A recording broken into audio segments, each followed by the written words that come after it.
Yeah. All right.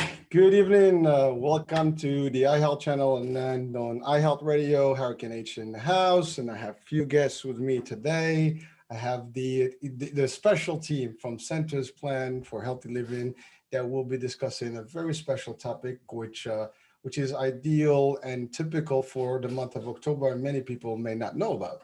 So let's briefly discuss what that is. So we all know in the month of October for multiple things, one being Halloween month, right? Everybody's like, typically, decorates, does their thing and all that good stuff. It's also in the healthcare, it's also breast cancer awareness month. But what is also known in the insurance and the managed care and the senior world, as well as in the healthcare, it is also the month where the annual election period for Medicare enrollment, which is basically where everybody has an opportunity to, select a health plan, join a health plan, move from a health plan. And so today is the October 15th, and today marks the beginning of the 2021 season for the enrollment in the Medicare space. But we're going to talk a little bit about the overall Medicare program, and that's we have the experts, and from there we'll talk a little bit more about what it means for this particular season and what it means for the seniors and for the agents, for the industry. So the first thing I'm going to talk about is really just the general Medicare. Now, we all hear Medicare. Some of us may know what Medicare is. Some of us may not know what Medicare might be. We will be starting with that. But before we do that, I want to introduce my team here and my guests, special guests. So I have Glennie Espinal, I have Tiffany Wong, I have Laura Seefeld, and we have Vladimir Robu, all from Centers Plan for Healthy Living, which is an HMO, a managed care organization in New York that actually promotes different health products and specifically health plan products in the health maintenance organization space. And I know I've talked about these things in previous shows where we had to talk about, MCO world. Today is a series of the senior world or senior health type of talk show. And we will actually touch in all these little topics, slowly but surely. We do have about, let's say about 30 minutes for the show. And so it will be a brief show. We're not going to put a lot of information, but if you're watching the show today, it will be just great to get some of the basics and understanding what the options and the choices that someone might have here. So whether you're a consumer, you're an actual professional, or you're a caregiver, this is going to be a nice session. You can get some feedback and some information that you can use, to make some decision in the next few months if you know someone or you personally have Medicare option that you need to select from. So that being said, Tiffany, how are you? Good. How are you? All right. Well, welcome to the show. Thank you. Thank you. Great to be here. All right. Well, the iHealth channel, is very pleased to have you on and the whole team here. So we're going to talk about Medicare in general first, right? So let's talk about Medicare. Tell us a little bit, but how do you see Medicare? Let's define what Medicare is. Okay. So pretty much Medicare is, a federal health insurance basically that's available to all of our US citizens, obviously. So it's a federal administered program. So a lot of the funds come from the federal government. So anyone that is a US citizen that's worked here for about 10 years or the 40 quarters, they're entitled to Medicare. So it's a health insurance that breaks out, and it's very structured. So it has like 4 different parts where it offers you, part A, which is your inpatient hospital insurance, your part B, which is your outpatient. So it really covers you for all your doctor services, um, DME equipment, and just anything that's outpatient. And then you have your part C plans, which is us. Centers Plan for Healthy Living. Woo. So it's a really exciting time right now for Centers Plan for Healthy Living because, obviously it's AEP season, but also in the direction of our company where it's going on and our focus on really on these Part C plans, which we'll get into in a little bit, but pretty much it's all our Medicare Advantage plans. And then, of course, Part D, which is our prescription drug coverage as well. So they're also entitled to that particular benefit too. So pretty much all Medicare recipients and beneficiaries, once they are eligible for Medicare, you pretty much get to select, what parts you want. Whether that's Part A, Part B, Part D, or you get to go into a Part C plan, which is, what the people normally want because of the enhancements and all these supplemental additional benefits that you are basically benefiting from. Pretty much original Medicare has that structure and what they offer. It's pretty much straightforward. There's pretty much everybody's entitled to the same set of benefits. But what makes it unique is really the Part C plans and having that ability as a consumer to be able to shop around and be able to pick the perfect plan that really works for that prospect, for that consumer. So everyone has, different tastes, different benefits that they're looking for, different features that they're looking for, that fit best for their healthcare. So pretty much that's what, the Part C plans are. All right. So Go ahead. thank you. And now that's the Medicare in general and the different kind of parts that comprises with. But now people have options. Ultimately, we talked about today launching being the mark of the new season for annual election, where people can actually select the Part C plan or other option. But so there are other options available to Medicare beneficiaries in addition to the Part C. So I know for a fact. I mean, there's obviously the MedSops, right? So is that something that is a value for someone, for example, that has Medicare? Someone will ask, well, why will I want to go with a Part C plan? Well, I can just, and this actually came up to me not even a week ago. We had a conversation with someone, and that was a question like, well, I don't want to be in Part C. I want to be on the MedSup, right? That's somewhat is a choice, but not everybody wants to make that choice because again, these other MedSups, they're insurance policies that you buy in addition to your regular Pretty costs. costly. Exactly. So Laura, since you obviously been around, this stuff about the MedSups. Tell us a little bit about that cost. How does that work? How does that also relate to Medicare? Yeah. So Medicare is going to cover the 80%, right?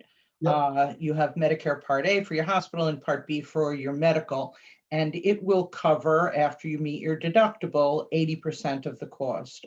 Supplemental is designed to cover the 20%.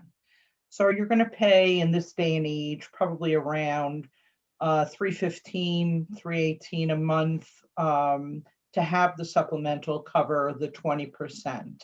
It's only going to cover exactly what straight Medicare covers. It'll cover your doctors, your hospital, your medicines, but it's not going to cover any value-added other benefits, which would be the reason that a lot of people do prefer a Part C plan, because it's going to give you things like dental or vision, things that straight Medicare is not going to cover. So technically, Medicare does not really cover the dental, as you said, the vision, the hearing, right? And so even if you did buy one of those policies to supplement your cost, your out of pocket, it will not give you the additional benefits. And so therefore, you will have to probably pay out of pocket for those things if you needed to go to dentist, for example.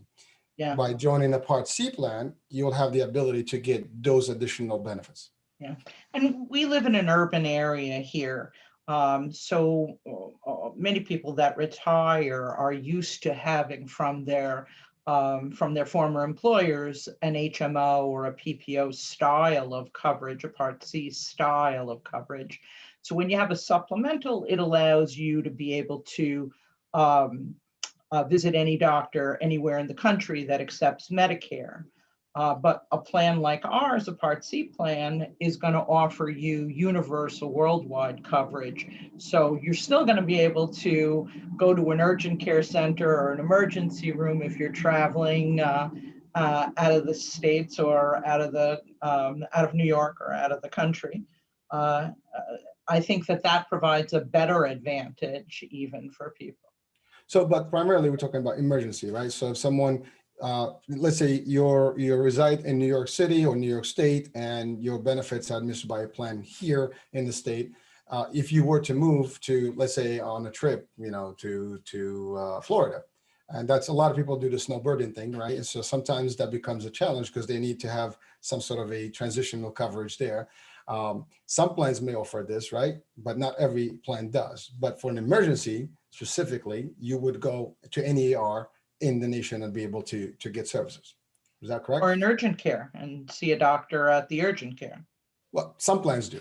I'm assuming not all the plans will allow for urgent care outside of the state, but certainly the emergency, which basically life-threatening situations, will be qualified. Now, I'm aware of like many plans that do also offer what, as you mentioned, like worldwide emergency coverage. I know Centers does, but certainly that's an option that is very beneficial to people who probably like to travel overseas and visit family. I mean, obviously during these days right now, it's a little tough.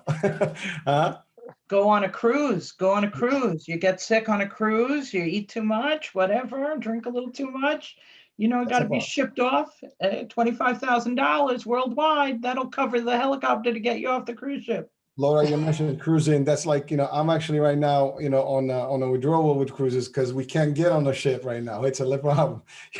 They actually just put their own kind of new rules because they're going to start soon. So not the topic for the day, but certainly we can always talk about healthcare on the ship. But yeah, it is obviously our seniors, do love to travel and they have the time to do it. And a lot of them actually prefer cruising as an opportunity. And to your point, sometimes you're going to these islands and something happens, you're stuck. If you're going to go to an emergency room there, you need coverage. So that's as far as the parts, the additional benefits that somebody can get, if they choose not to be on a MedSup policy or a Medicare, and then basically select a Part C plan. Now let's talk quickly on we talked about Part A, outpatient, right? Part B, inpatient rather. So that's the hospital, anything that's done inside home care, that kind of thing, inside the hospital specifically, a skilled nursing facility, right? And then we have the outpatient, which is your visit to your doctor, to your specialist, to your ambulatory surgery, that kind of thing. And then we have, the Part D, which is the drugs. So that's a big one. I mean, I know the drugs can be costly, right? So what are we telling people about what's the best way to understand their drug benefits, when they have Medicare? Because remember, some plans, some people will select just to be on what we call a Part D plan, and they're not really involved. They still have their original Medicare. And some people will have some sort of a Part C plan that includes the drugs, right? Mm-hmm. So what can we say to folks right now that are listening or watching the importance of selecting the proper, Part D plan or the proper plan that offers the drugs, and how does that vary, for example, from plan to plan? So basically, all the plans are going to have the basic same stages. First is a premium, and you could have a premium that could be $0, or you could have a premium that's going to be $100. Mm-hmm. Then you're going to have a deductible that you have to meet. And then once you have met your deductible, then you're in the initial coverage period. And then once you hit, I want to say 4130, is that the right number? 4020. 4020. Once you hit $4,020, then you're in what's called the gap. And this year is a good year within the gap. This year, it's straight 25% for all medicines, whether it be a generic medicine or a brand name medicine. So once you're done with the gap and you hit 6550, and that would be money that you have laid out of your pocket, then you hit the catastrophic And once you're in catastrophic, you're basically paying $3.70 for generics, or $9.20 for brand names, or 5%, whichever is greater, not whichever is less, whichever is greater. But basically, that's what all the Part D plans have. With our program, with our MAPD, we offer what's called an enhanced drug program, which means that the deductible is less than the Medicare standard. If you have a standard Part D plan, just a PDP, prescription drug program, $445 is the deductible that you'd have to meet, meaning you'd have to lay out that money before the insurance is going to help and start paying for stuff for you. Ours is $395 with our MAPD program, and that's a nice discount. And we don't have a deductible for when you're taking generic medicines. I was going through a lady's drugs, and she had quite a number of medicines, probably like about 10 medicines, but it turned out they were all tier 1s. So they break down medicines by tiers. Tier 1 is preferred generic, tier 2 would be a non-preferred generic, tier 3 would be preferred brand, tier 4 would be non-preferred brand, and then the tier 5 drugs would be the catastrophic drugs, the drugs that usually are super duper expensive for very rare kind of conditions.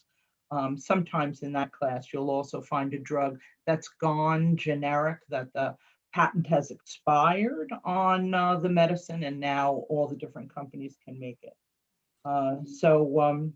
Yeah, it's really nice if you could have all your drugs be tier 1s. That is lucky. I mean, typically, some of the what I call the three stooges, anything for cholesterol, blood pressure and diabetes, those are usually the high-end stuff, and sometimes you don't get them in generic format, which can cost money. So that's great, actually. And congrats to the lady that she was able to get all those for nothing, no cost. Right, mail order. Do the mail order, get them for zero. That's right. So now we're talking for main standard, like, so someone that is straight Medicare and that's it, that's all they have, Medicare, and then they have options, right? What about someone that has the Medicaid side, right? So those are also folks that have options. Medicaid ultimately being, a state-run kind of insurance, funded by state and feds, but, what happens to those folks? I mean, do they have the same, I guess, costs that, we've talked about, or they're varied or different? So, do you want me to talk about that, or do you want somebody else to talk about it? Listen, it's okay. It's not an interview. We're having a discussion. So, so folks that have Medicaid have basically everything covered for them. So let's say are we talking specifically Medi, right? Yeah. So somebody that has their Medicare doesn't cover everything 100%, as we've already stated. They're going to come in and pay 80% of your cost. So what the Medicaid program does is that they come in and they cover that 20%, right? So they'll be able to, you won't have any out-of-pocket costs. So those out-of-pocket costs that you usually incur, whether you're staying original Medicare, they're going to cover that. If you go into a Part C plan, what happens is that now you get those nicer Part C plans with the benefits that are slightly more enhanced, and you get a bigger OTC balance, or you get better co-pays and things like that, depending on the level that you have. So Medicaid gets broken down where you can either have full Medicaid, full benefits because you meet the income requirement, because it is specific to low income individuals. Like that is the criteria to enroll or get Medicaid benefits, right? So let's say you don't meet the criteria, but because due to assets or things like that, you can also be possibly eligible for what we call the Medicare Savings Program. All right, so that's just a different program for people that don't necessarily meet the criteria, but are still some type of low income and need financial assistance. They'll come in, and that gets broken down into 6 different levels. And the MSP program will come in and pay their out-of-pocket costs for Part A and B. And then we have another program, and that one is run by Medicare, not Medicaid, the LIS program, and they'll come in and cover their Part D. And they can have either full or partial LIS. So if they have full LIS, it's essentially like having full Medicaid. everything is going to be at zero cost. They're not going to have a deductible. They're not going to have a premium. They're not going to have an out-of-pocket cost, no co-pays, things like that. If they do have partial LIS, then they're going to have some type of out-of-pocket cost, but everything is reduced. So instead of having, for example, for an MAPD plan, the premium is, I'm sorry, the deductible is $395. Mhm. Instead of paying $395, it can range between $0 to $92.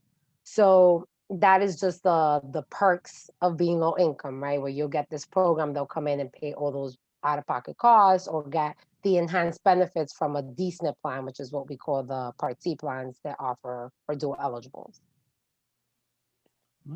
No, well, that's a lot of information, and I know we know this more or less because we do this on a day-to-day basis, but it does sound like it's a lot.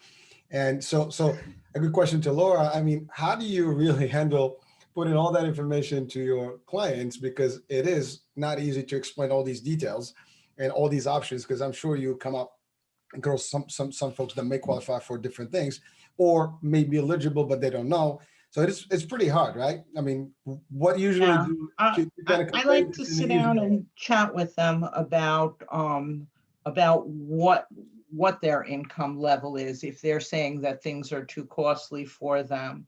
You have Epic, the New York State SPAP, which is got an income for an individual single person at $75,000 a year, married couple at $100,000. So when you start talking to people about that kind of level of help, they become more open to sharing their information, and you can assist them. Epic at the lowest levels will give you a slight fee that you'd have to pay to be able to have the program. But at the higher levels, you have a deductible. So if your drug costs are such that you're falling into the donut hole, the coverage gap, it's going to allow you to be able to have that working secondary to your to whatever plan that you have, whatever drug plan you have. And the requirements for Epic are just that you live in New York State and you be 65 years old and that you have a Part D plan. So it's pretty easy to be able to qualify for that. And then if you step down, let's say your income is a little bit less, then you can qualify for that LIS program.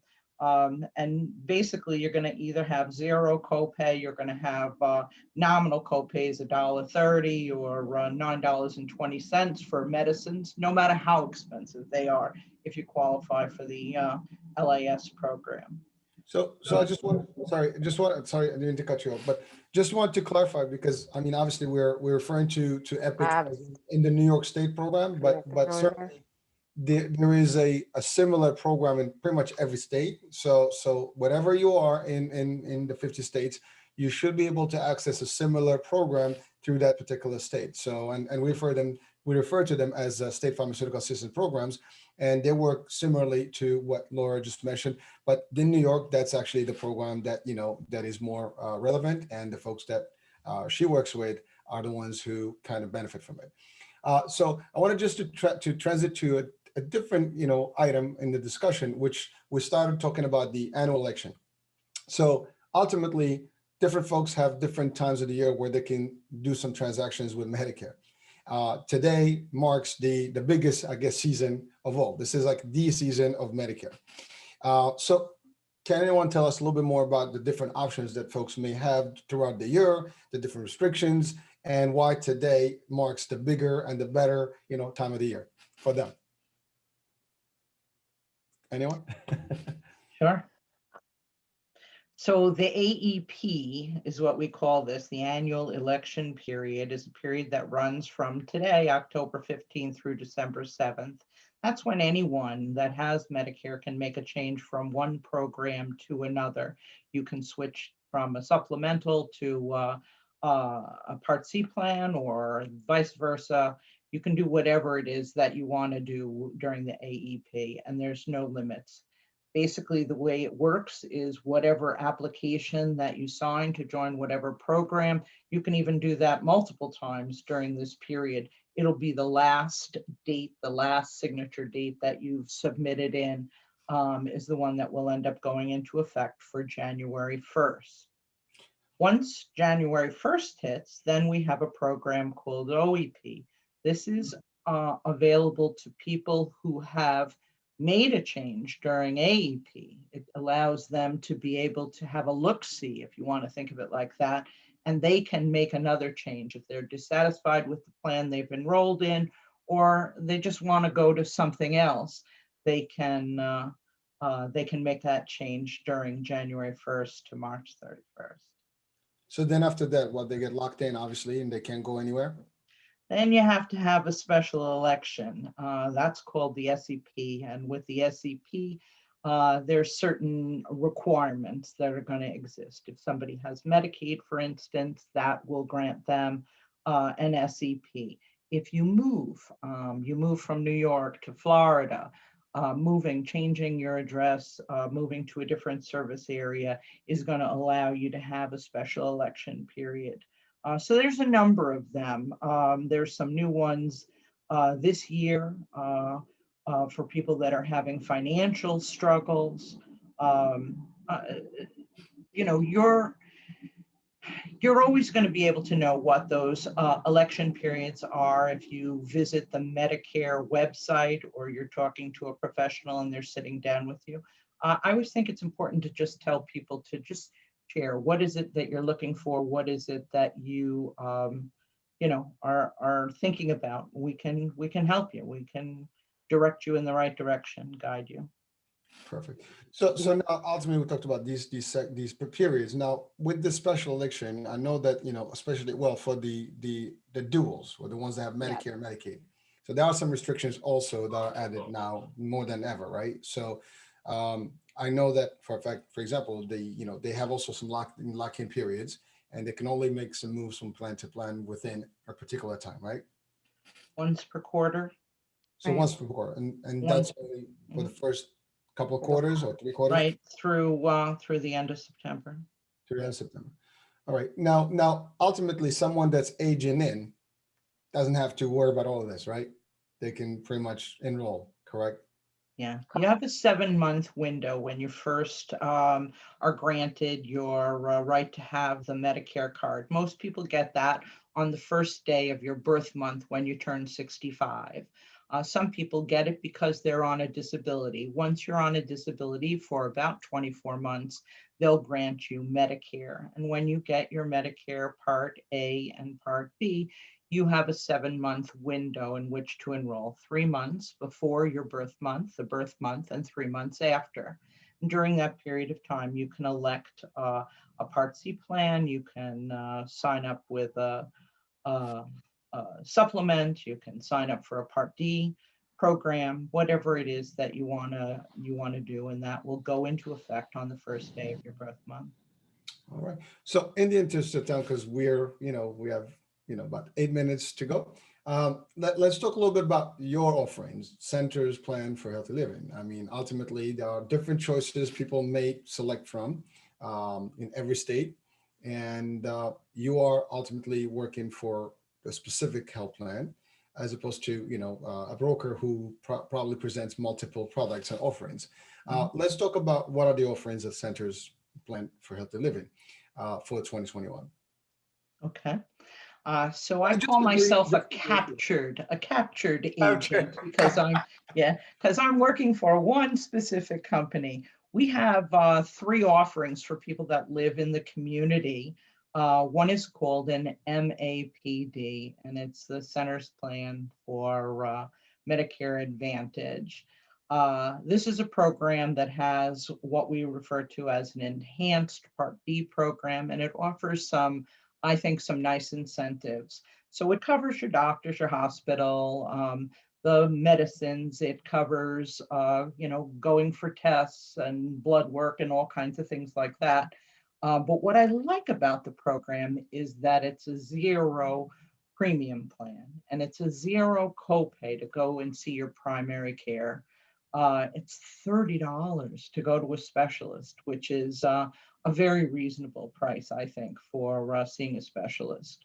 And it offers some enhancements. It gives you a dental benefit, which is up to $2,000, covers dentures, covers a filling, covers cleaning, polishing, and bite wing x-rays twice a year. So it's really pretty much what you need for a drug plan and a dental plan. It's going to also give you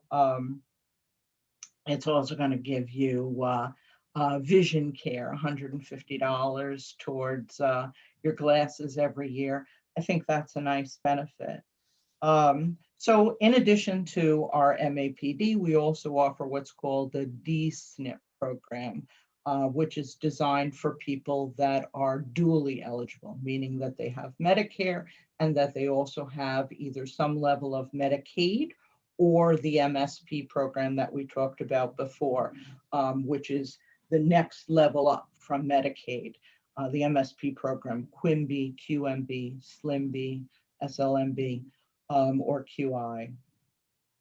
So if you have those programs, you're entitled to the D-SNP program, and that will allow you to have a cost share of between 0 and 20%, depending upon what your level is with the Medicaid or MSP program.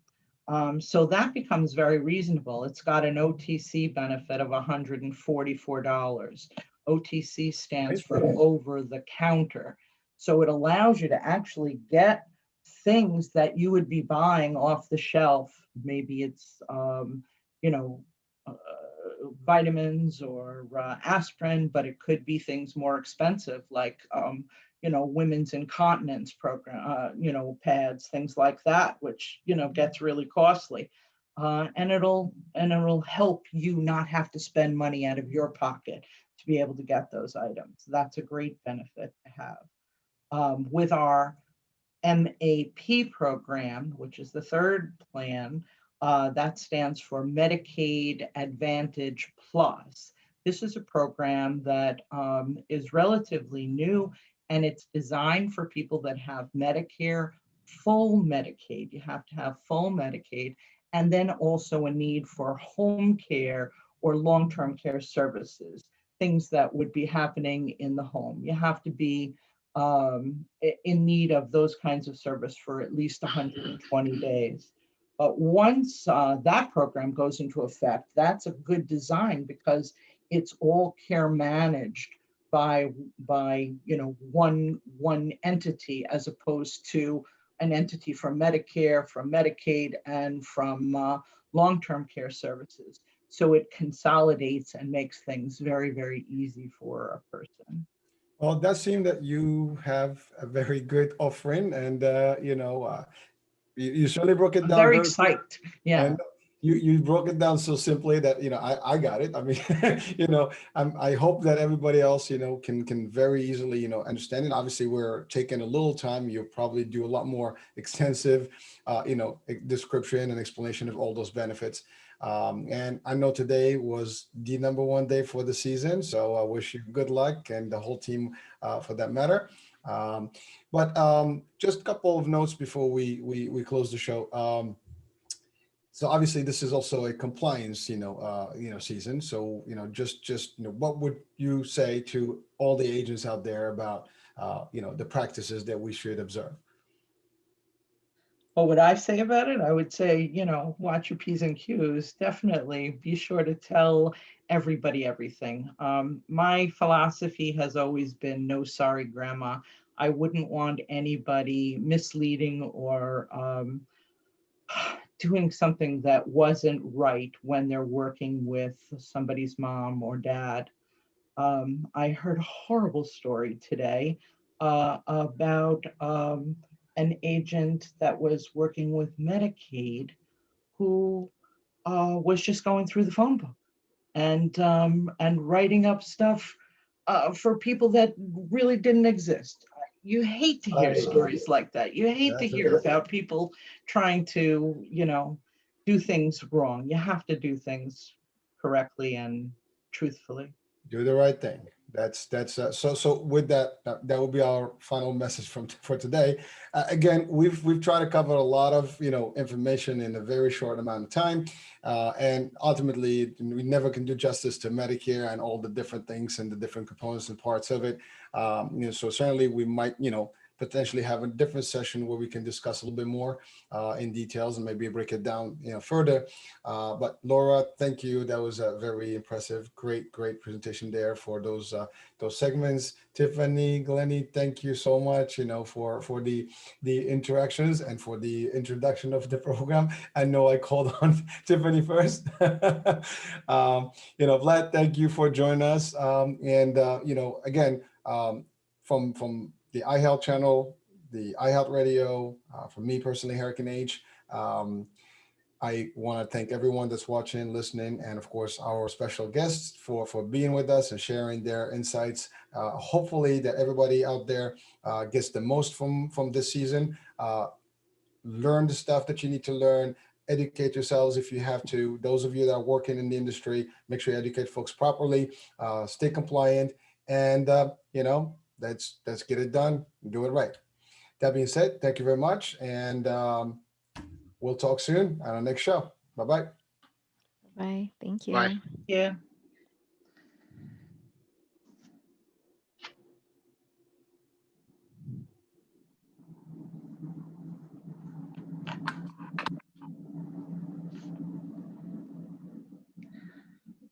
Are you in your car, Vlad? Yes, I'm